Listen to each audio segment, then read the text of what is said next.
Okay. Very good evening to all the students of IIT BHU and faculty members if they have joined, and a hearty welcome to Manu sir on the second session of IIT BHU ASQ LES series. We warmly welcome Manu sir with his new content on team work. So please go ahead, Manu sir, please. Thank you. Okay. Thank you, Navinji, and good evening to all of you. Our topic for today is the effective teamwork, and I would like to give a context why teams are important. So, if we begin at the uh, university level, you work on projects where you are working with other students and the faculty. So there is a team already in place, and that team needs to be effective. Moving on at the faculty level, when they do collaboration for research, for developing innovative curricula, etc., they have to have a committee and work together as a team. Once you enter the workforce, you will be put on a project, working with others, you are going to accomplish many critical issues to be solved, and you will get good things done for the organizations you will be joining. Bringing back to the family level, once you are married, there is a team at home. Navinji can attest to it, right? So the family unit is a team. Also in the social setting.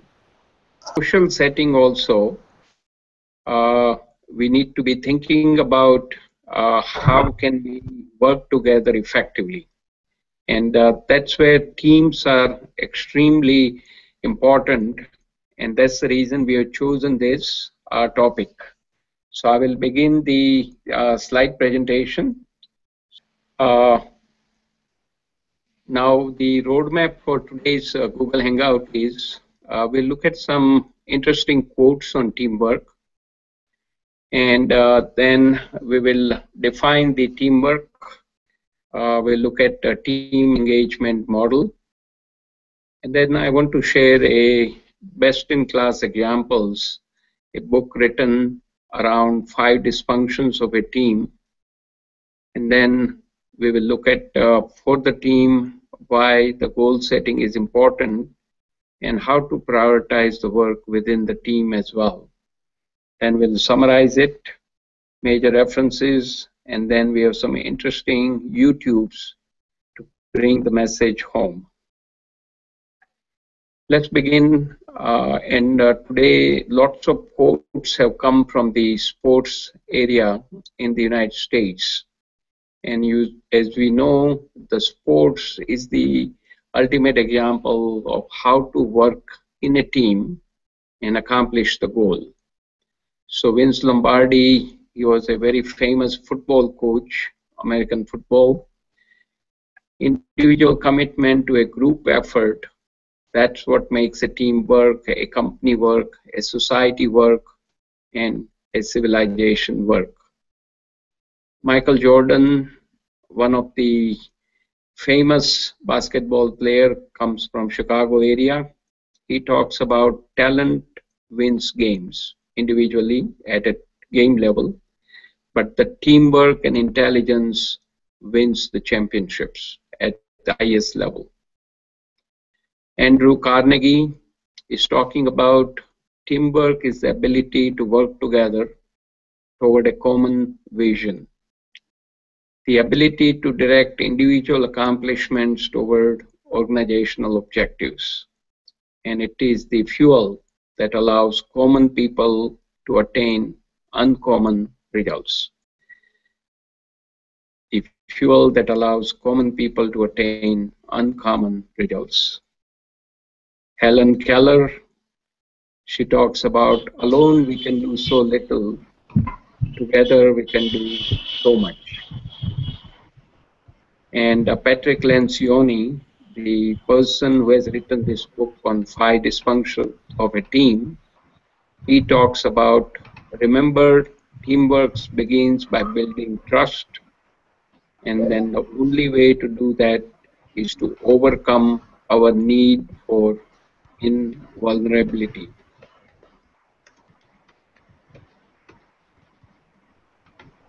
On the Here we are looking at, I invite everyone to choose forgiveness rather than division, teamwork over personal ambition. Ken Blanchard, the person who wrote 1 Minute Manager, he talks about none of us is as smart as all of us. Henry Ford puts it very nicely, coming together is a beginning, keeping together is progress, working together is success. And that's where the teams come into play. Henry Ford goes on to say, if everyone is moving forward together, then success takes care of itself. And if I can put it this way for our own Google Hangout series, everybody is working together with the tremendous help from Naveen Rajputji, and now the Hangout is happening. Phil Jackson, the famous coach for the basketball, and he won many, many trophies at various teams and the highest number in Chicago area. The strength of the team is each individual member, and the strength of each member is the team. So it's synergistic when individually everyone does their best. Together, the team will achieve the maximum. One last page on quotes on teamwork. Collaboration allows teachers to capture each other's fundamental collective intelligence. So this is where all the faculty members are tapping into the collective intelligence of the students who are in the classroom and try to get the maximum out of it in a synergistic way. It's obvious that if you want to create a fire, you need the two flints, two stones to make a fire. Unity is strength. When there is teamwork and collaboration, wonderful things can be achieved. Last two quotes. To me, teamwork, the beauty of our sport, where you have five acting as one, you become selfless. Very important. One needs to become selfless when they are working in the team to focus on the success of the team. And the last item is the best teamwork comes from men, and I would add women, who are working independently toward one goal in unison. So with these simple quotes, I think we can begin to understand the framework which is required for the success of the teams. And I want to give you a highlight about what teamwork means. So let's focus on the graphics here. You see a dog and a cat going for a six-pack of beer. So the point is, when enemies can unite when there is a common goal. Now, teamwork, basically together everyone achieves more. There's a forming, storming, norming, and performing and disbanding stage. Need a culture of cooperation, very clear goals and expectation, and must resolve the conflict to get most out of team members. Now I want to take you through the team engagement model. When you are in a team, try to find out, and this could be at the group level, find out what percentage of the people are satisfied, say 50%. Then you ask how many of them are motivated, it will be less than that. How many are committed, will be lesser than that. And ultimately, the advocates, it will be the small percentage. So what we are looking for is that the people who are resonating with the mission and vision of the organization and they are fired up for the team, they are the advocates. And you need to create more people within the team setting and within the organization setting, that they are the advocates of what you are trying to achieve. Now, I want to share with you one great example how to maximize the performance of the team. And this is the theory of strength. Strength is defined as ability to achieve superior performance all the time. And it's a multiplier of talent, time investment. And there's a book written by Tom Rath from Gallup, Strengths Finder 2.0. And strength is at the heart. The talent is thinking, feeling, and behaving. The investment is skills, knowledge, and experience. So if you have talent, which is your inborn ability to get things done, where you excel, and if you can have the investment in terms of building up your skills, building up your knowledge, developing additional experiences, and all that in total will put you in a strength zone. And when you are operating in the strength zone on a team, you will do fantastic things. And just imagine if there are 10 people, and if the team leader finds out what the strength of each of the individual person is on the team, and make the project assignment to leverage that strength, that team will be unbeatable. They can do anything they set out their mind to. And this book is available. You have to buy a new book, and cost here is roughly about $12. I'm sure it could be cheaper in India. And at the back of the book, there is a small envelope sealed. You open it, you get a code, go online, take a test. Within 30 minutes, answering those questions, it will give you results of your top 5 strengths out of 34 possible strengths. And I want to share with you my top 5 strengths on the list of 34. So first, my biggest strength is I'm an arranger, more like a conductor of the symphony. Try to bring all the variables and keep the big picture in mind. Secondly, I'm an achiever. It's a drive that is burning in me that keeps me moving. Third, I'm a learner. I'm energized by the steady and deliberate journey from ignorance to competence. Fourth, I'm a maximizer. I look for excellence, not the average, and always expect the most from everyone, including myself first. And the last item is the relator, where I've developed a habit and attitude towards building relationship before doing anything else.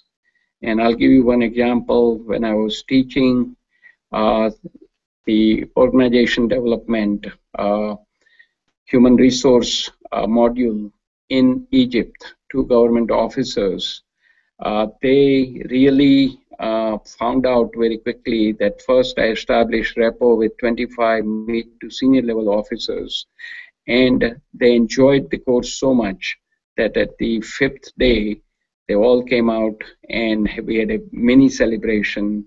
And that's how you build the relationship first. The rest, everything will fall in place. Now, here is a slide about 5 dysfunction of a team, book written by Patrick Lencioni in 2002. This book is so instructive, so let's walk through those 5 dysfunctions. The first one is the absence of trust because of the lack of vulnerability. Now, the for the team and the teamwork is the trust.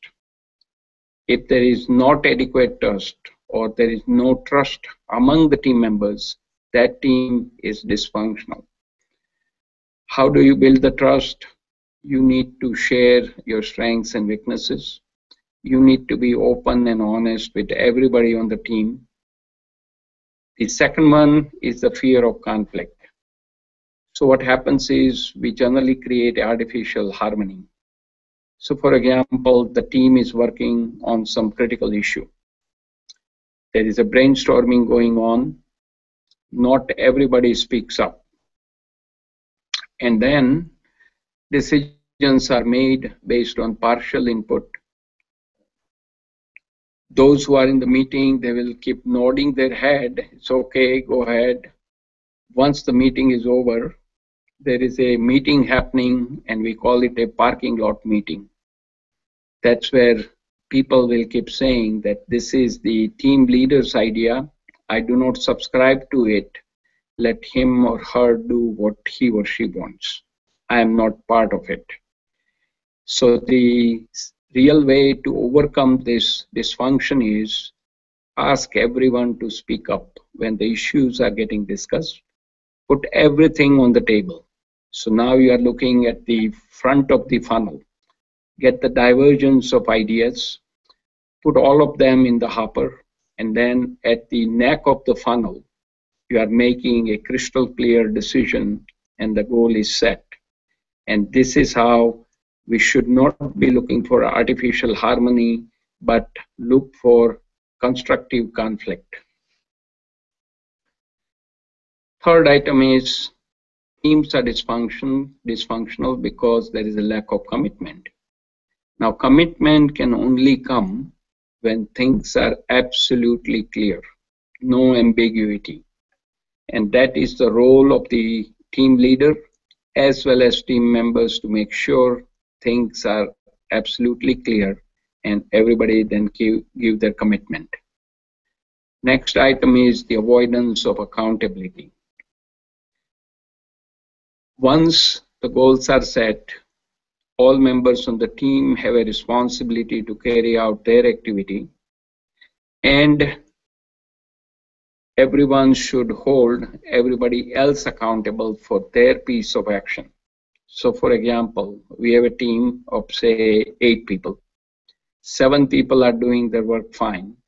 One person, for whatever reason, is not able to deliver. What happens is that becomes a bottleneck. Somebody has to take that load or that person steps up. And this is where holding the person accountable for what he or she is supposed to do is very, very important. And then the last dysfunction is the inattention to results. Because of the status and ego, we forget why the team was chartered in the first place. Generally, teams are chartered to solve customer issues. And this can only happen when everybody is focused on achieving the results through the help of the team.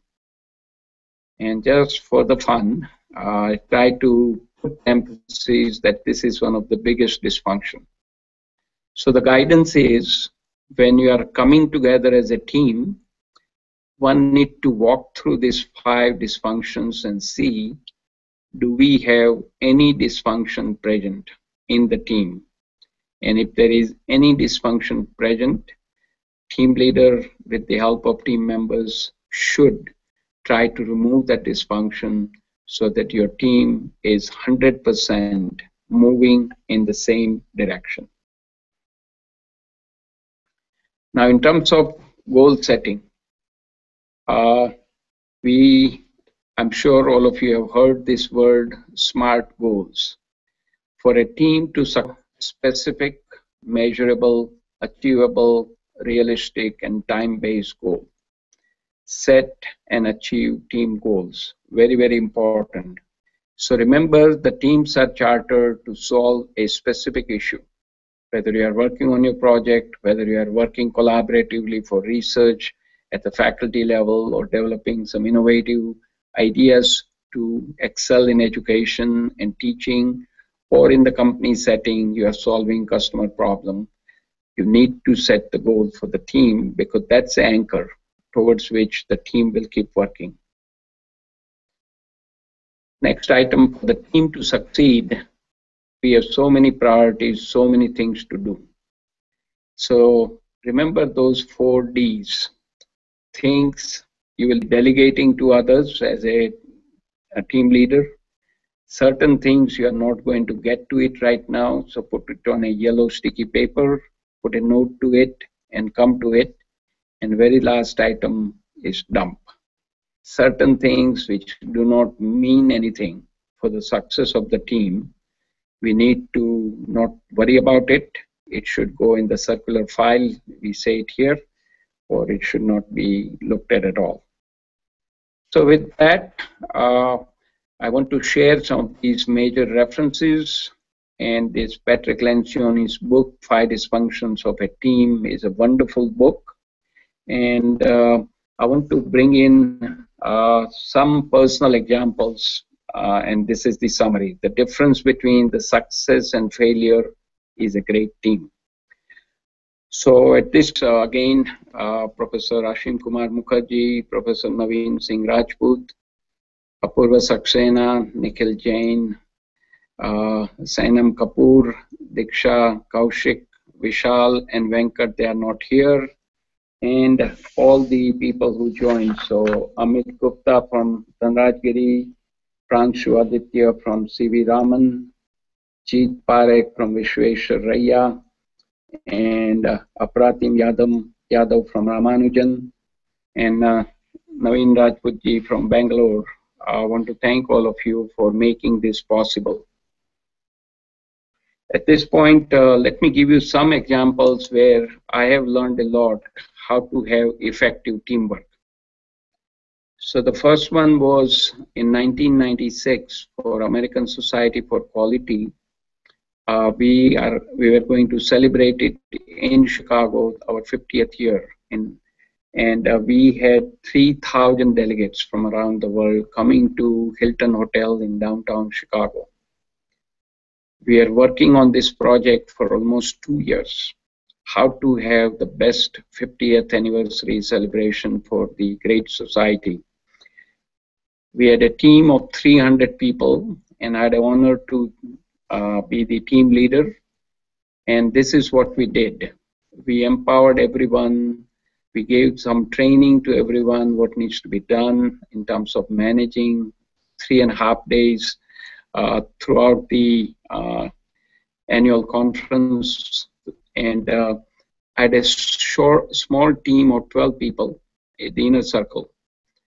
We were given walkie-talkies by one of the telco provider. At that time, cell phones were not in vogue, so I gave those walkie-talkies to all my team members, key team members, 12 of them, and I told them in the last week that treat all the people who are coming from around the world as your guest, and unless there is a earth-shaking issue, please do not call me. And guess what? In the last week, when we were on site, I did not receive any single call. It was all managed very well by each and every individual who were on the key position, because they knew exactly what needed to be done, and they came through with the flying colors. And that's one of the hallmark of a team. You work hard upfront, do all the planning, and at the end, execute it very well. A couple of other examples. We just went through the IIT BHU Global Meet for our alumni. We had a 4th one in Chicago, and I am honored to be associated with the first one, started in 2011 in Chicago area, 2012 in California, 2013 in New Jersey, and back here in 2014.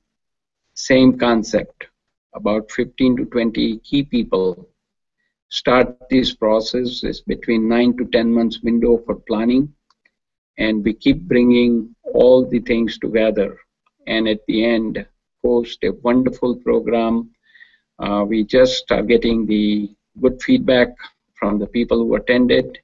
We were very lucky to have our director and the acting vice chancellor of BHU, Professor Rajiv Sangalji, with us, and we were delighted to receive Honorable Shri Manoj Sinha, Minister of State for Railways and our own alum from Civil Engineering, and he gave a flawless speech in Hindi. So the teams are the lifeblood of any situation. And last, I want to acknowledge the Google Hangout team. And I was talking to Naveenji that this team moved so fast. So within 2 to 3 weeks, we were able to do the first Google Hangout successfully. And now here we are on the second one and many more to come. So with that, what I want to do is see if we can get some comments, and then we'll play some YouTubes. So Naveenji, any comments for today's topic? Really, regarding our effort, the Google Hangout at IIT BHU, this is really the best example of teamwork, where almost each one of had very little responsibility, but we had a common mission, and we were really able to identify right students with right objective, and we are really able to deliver what we actually intended. And this is a good thing that in fact, to bring them back on any session, we don't have to put special efforts. We simply inform them, and all of them are back.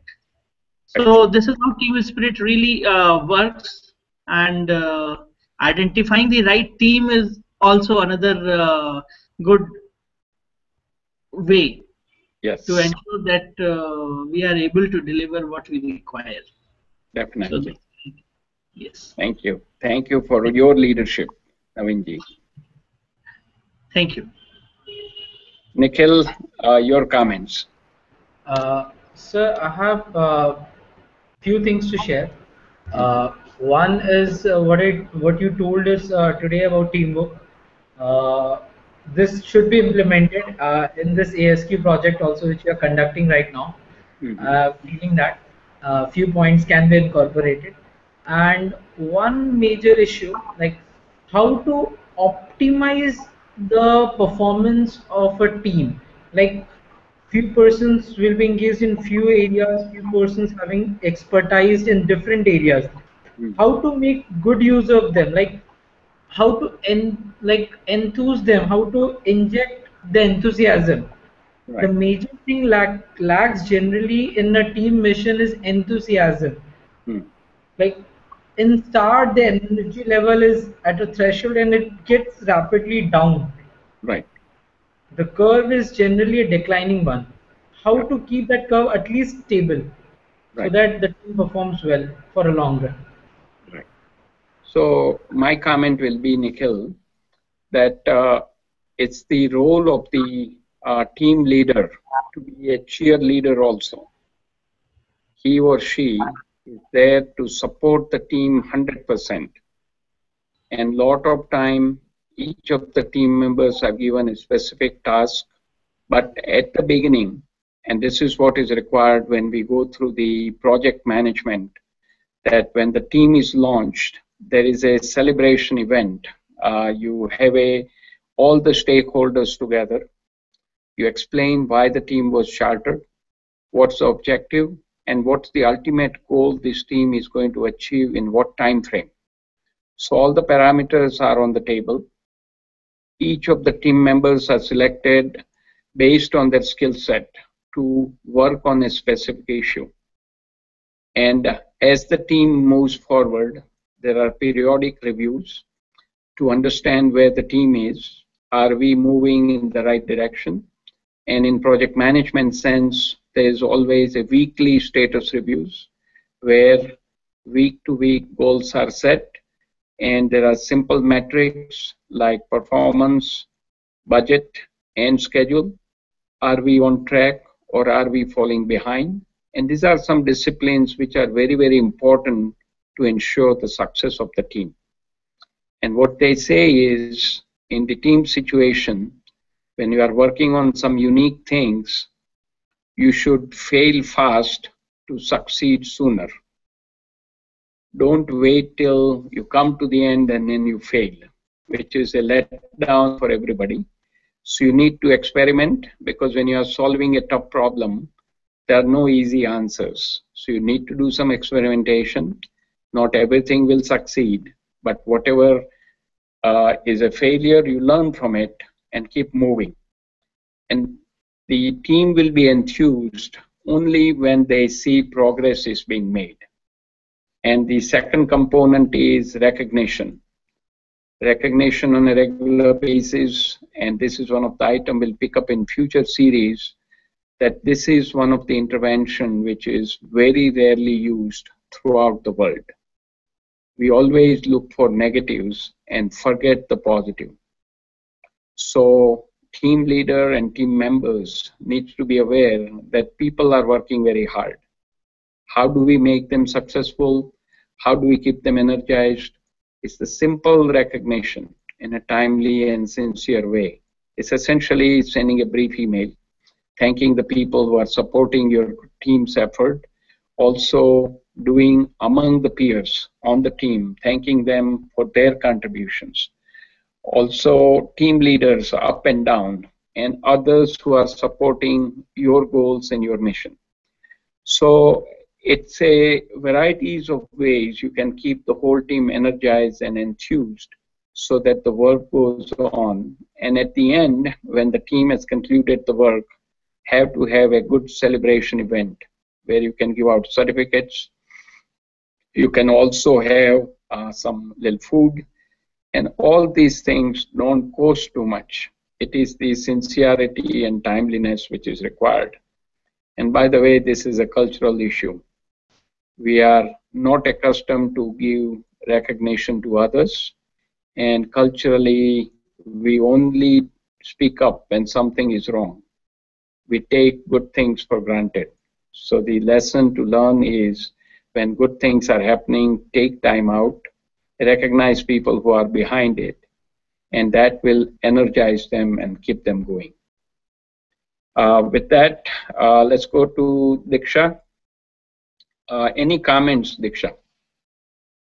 Uh, Actually, sir, there was something that I wanted to ask. Like, if you're not a team leader, we don't have much of influence on the team, and the team wants to go in a direction that is a that has a very different view than mine. How to convince my team to work with me to get with my line? Like, I want to work with the people. I have a good team. I want few things done with a view that is different from the team. How to get along with the team yet have my view there? Okay. So if you are a team leader, what you need to do is get your team assembled and ask everyone what is their ideas to make this work a success. So the item we talked about, creating a funnel. You want to get all divergent ideas, listen to people, and if you remember in the first hangout on leadership excellence, a leader can be effective leader when you listen to your people, learn from it, and then you begin to lead. So the leading comes after listening and learning. So one needs to listen to the people, find out what their ideas are, and then make sure that collectively you work together to show how certain ideas will lead you to the goal you have set. Certain ideas may not be feasible to do because you have a time constraint, you have a resource constraint. So that's the reason you need to be open and honest. If everybody keeps their ideas in their own mind and own head and they don't share it, then there's a frustration building. So one need to avoid all these things by openness, transparency, and biggest thing is if you trust other members of the team, you are willing to speak up, you are willing to share your ideas, and nobody will essentially laugh at it because any idea and all ideas are encouraged, and out of that collectively you come to a position which will be most beneficial for the success of your project. And remember, if you are a team leader, recognition is your secret weapon. Use it carefully and use it as often as you can, because that recognition will keep the whole team moving in the right direction. With that, let's go to Pranshu. Any comments for the teamwork? So I have two questions regarding teamwork, sir. Okay. Sir, most of the time we get at least one or two people in the team who are pessimistic of view. So how we should get most of the people who are pessimistic of the view? They reject or neglect at the first instance only that this cannot be done. There is no profit in doing this. How can we get most of from those people? And the second one is that, so how can we make a very effective team in a quicker time, in a lesser time, a quicker, effective, and lesser time? Okay. So let me take your second question first, and we'll come to question one later. How to make the team effective in a shortest amount of time, correct? Right, Pranshu? Yes, sir. So I think the first thing is when your team is assembled, remember those stages: forming, storming, norming, and performing, and then disbanding. So when your team is assembled, there'll be a storm brewing. Everyone has their own ideas. They will come together and try to show off that they are this good and they want this. So there'll be a lot of discussion. Let it happen. Bring it out on the table. And the goal is once a team is formed, the storm should pass, and then you want to come to a condition where you have a norm established. How the team will work together, how the decisions are made. Is it census 100% agreement, or is it majority 51% making a final decision, or some cases they make it autocratic. The team leader will make the decision for the team. So you need to sort all this thing out. So forming, storming, idea is to move rapidly to the norming stage. And once you have those norms established, now you are ready to perform for your team. And believe me, each of the team go through these stages: forming, storming, norming, and performing. And idea is to move from the formation to the performing stage as quickly as possible. And that's where the benefit starts, because now you are really focused on solving the issue and you have no other concerns coming in your way. So that's the rapid way of coming together. And the other thing is, when you have few people, it's easier to work together. When you have a larger team, there are bigger issues because now you have to manage each and every individual's input as a team leader, and you need to be mindful of what the people are looking for. So with that, I'll keep moving in the interest of time. So let's go to Jeet. Jeet, any comments? So the session was quite interactive.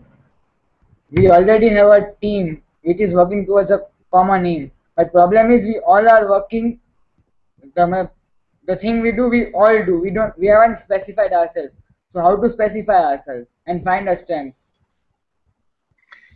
Yeah, so I think one of the things one needs to understand that when the team is formed, first of all, team is not there just for the party, right? Team is chartered to achieve a specific objective, and also the team members are carefully selected so that their skills are complementary. With that collection of various skills, you should be able to solve the issue at hand. That's the objective of a team.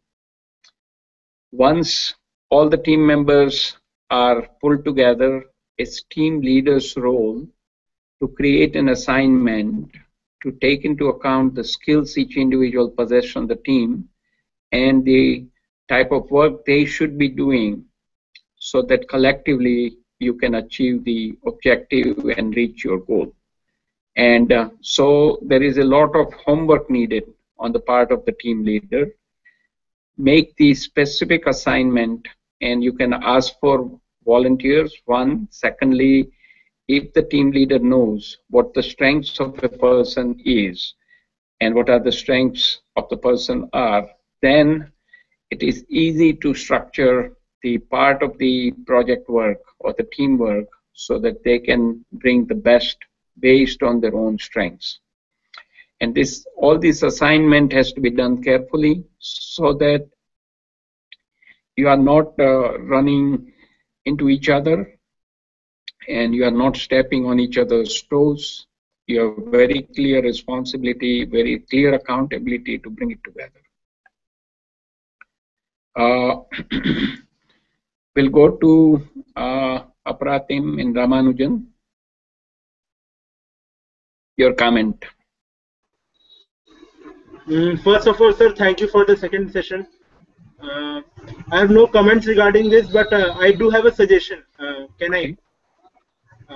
Go ahead. I wanted that, can you include some task which would allow us to actually enrich that particular thing what you are trying for us? Sure. So your suggestion is for each of you to take some task, right, to learn from it. Now offline, I think we'll work out something. I'll begin to add some homework and some reading assignment. So the reading assignment is basically the list of references. Depending on what resources we have in the library, you can dig into it and get more out of it. Second thing, I told Professor Sangalji, I'm creating a list of excellent books and articles to be kept at the campus library within IIT BHU so that everybody benefits. And there are series of books, and a lot of these books, if you buy secondhand, they are not that expensive, and it will create a knowledge treasure on the campus, and it will be used by a generation of students who pass through it, and it can also benefit the faculty when they need to refer to it. So those things are underway. By the time Sangalji arrives at the campus, we'll have that list, and I'll share those lists with Naveenji as well. I hope that makes sense there, and we have Shubham joining. Shubham, any comments? Sir, this was a very good session. I don't have comments. I have a situation to take your advice. Suppose I'm a member of a team. I'm just a member. I'm not the leader of the team. I'm a member of a team, and somehow I realize that the leader is not perfect from all the members in the team. Our daily good work, and what work we take is done in excellent forms, but it is not because of the leader, it is because of our team. And I somehow realized that the leader is somewhat selfish, because a leader gets lot of powers as he is compared to the members. And when it comes to leader, that he has to choose between himself, his own needs, and think about the members, I realize that someday he's gonna do this, that he will take step for himself and discard the whole team. One or two other members are also there who think like that, but rest of the team is not aware of this fact and thinks that yeah, the leader is okay. So how can I deal with this situation and convince others so that they might also realize that yes, our leader needs a change in himself. And the thing is that they should not see me as that I want to be a leader. I am happy being a member, but I want that my team should have the best leader among ourselves. Right. So this is my question, that what should be the thought process for me to deal with this situation? Okay. Yeah, so now this is a very tricky question, right? So the team leader was put together, the team leader was assigned to a team. So what happens is there are various ways the leaders can be assigned. One is a senior leadership team or the management, when they charter a team, they will appoint a leader based on the past experience, how well he or she has run the project or the team. Secondly, team members can decide based on the expertise and the knowledge and the temperament that a person is suitable to be the lead of the team. That's item two. The third one is there is somebody who is a natural leader emerges from the team. Now, I would suggest in the given situation, Shubham, it is very, very important to visit these 5 dysfunctions of a team. Very first one, focus on trust. Can we share our feelings as individual team members to let this issue come out in the surface? And you have to do it tactfully and in a friendly way. When you do all these things, the person who is in the leading position will realize the shortcomings.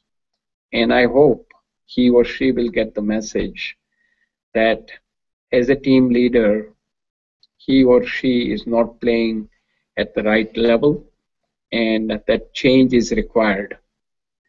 Now, other issue is in the team situation, if it is a member of the team not performing, team leader has an option of asking the member to leave in the interest of the team. And if this issue is serious, one needs to approach the next level of management to let them know that the team leader you've given us, he or she is not able to produce the best within our team, and we need to have some conversation around it. So there are ways of resolving it, but I would say start at your own team level. Use this framework of 5 dysfunctions of a team and do it in a friendly way so the messages get out. And in all these things, when you have more than one person working on an issue, the conflict is inevitable. And conflict comes because everybody has their own perspective. And all of you, if you consider you are very, very successful, you are top of the top, right? Top 1% of the nation's youth. Who you come to the campus, you're put together in a team, right? Everybody is bright. Now is question of melting all individual talents into a collective dynamo where you are going to do some fantastic thing as a team. So keep that perspective in mind that individually you are all good. Collectively you need to become excellent. And how can you do that? You begin to remove the dysfunction, 1 dysfunction at a time. And do it on a systematic, simple way, things will begin to change. And I'm looking forward to some positive feedback when you do all those things, how things have worked out. Okay, I believe we thank Rajputji for your tremendous support. Even though you are not on the campus sitting in Bangalore, you are making sure things happen. And Nikhil for your leadership to keep the team together, and everyone for their individual contribution. So collectively, this is going to be a successful event for all of us. Okay, so with that,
This one has a beautiful captions for each of the items, so please watch carefully. We on the airfield and airspace. You're clear for takeoff. Have a good one. Thanks. Roll clear for takeoff. Hello, ready to go, boss. We're clear for takeoff. No wait. 242 it. Check your button. I'll take a check. Take it. No listener and all. Super. Nice. Coming up on time. Let's roll.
Okay, so with that, we are coming to the conclusion of today's item, effective teamwork. I trust all of you enjoyed the program today, and we will be doing the next Google Hangout on effective time management, which is a topic of interest to everyone around the world. I'll work with Nikhil and Navinji to find out a suitable time for the campus, and we'll reconvene sometimes next month. So enjoy the upcoming holidays, and thank you so much for all of your hard work and playing your position on the team. It's been a pleasure to work with all of you, and congratulations for the successful second Google Hangout. With that, I'm stopping the broadcast, and we'll have a few minutes of conversation offline.